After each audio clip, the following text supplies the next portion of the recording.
तो चलिए रुक कर रहे हैं यूपी के कन्नौज से बड़ी खबर का, जहां पर यूकेसी न्यूज की खबर का हुआ है बड़ा असर।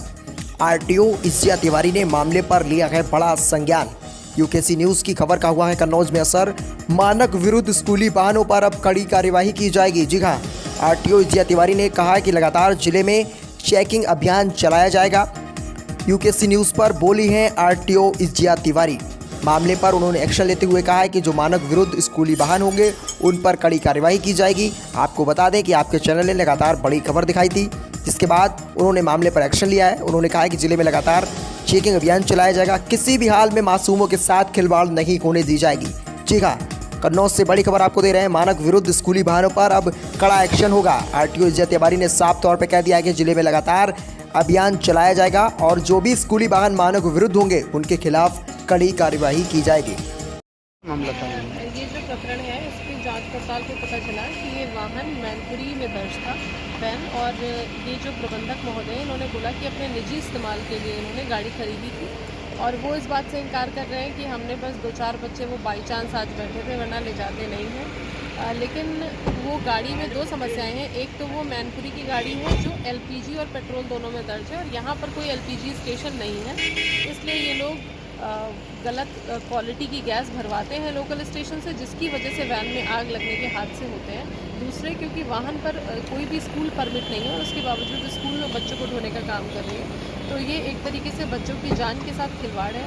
हम आज स्कूल कैंपस का भी हमने निरीक्षण किया। हमने पाया कि वहाँ पर और कोई भी वाहन उनके पास मौजूद नहीं था। परिवहन विभाग के रिकॉर्ड में भी अभी तक इस स्कूल के नाम पर कोई वाहन शो नहीं हो रहा है, लेकिन हम छुट्टी तक भी रुके ये देखने के लिए कि अगर कोई और वाहन आता हो जिससे बच्चे जाएं।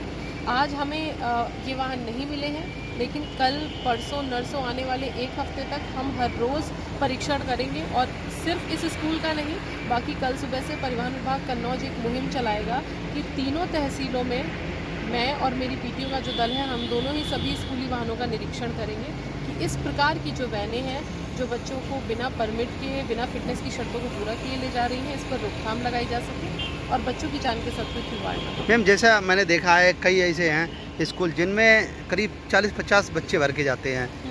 छोटी मिनी बस है जो, उनमें कितना निर्धारित है मैम, उन पर कार्रवाई करता है। जब छोटे बच्चों को लेकर जाते हैं तो उसके लिए नियम ये है कि अगर 10 लोगों के बैठने की कैपेसिटी है तो वो छोटे बच्चों के केस में 15 की मान ली जाती है, 1.5 गुना बिठाने की उनको अनुमति होनी चाहिए। इसके बाद भी अगर वो बढ़ते हैं तो उनकी ओवरलोड वाहन बिठाने में, यानी अनुमन्य से ज़्यादा सीमा में वाहन बिठाने में भी उनका चालान होता है। कई बार वाहन सीज भी किए जाते हैं और आगे भी कार्यवाही की जाएगी। कई स्कूल हैं उनमें इसी तरह से भूसे की तरह भर के जाते हैं। हाँ। और बसें भी जैसे सौरिक रोड पे चलती हैं। हाँ। उनमें भी इसी तरह कंडीशन है सवारियों को लेकर। हमारा इसीलिए हम निकले हैं कि अब कल से इसका डेली अभियान चलाकर सुबह जब स्कूल खुलने का समय और छुट्टी होने के समय सघन जांच करी जाएगी। इस प्रकार के जितने भी मैक्सिमम प्रकरण मिलेंगे, हमारा पूरा प्रयास रहेगा कि हम वाहन सीज कर सकें। अगर सीज नहीं कर पा रहे हैं तो कम से कम उनका चालान कर सकें। इस प्रकरण में भी हमने शिक्षा विभाग को अवगत करा दिया है और उम्मीद है कि शिक्षा विभाग और परिवहन विभाग की सामूहिक कार्यवाही से कुछ अच्छा नतीजा निकलेगा।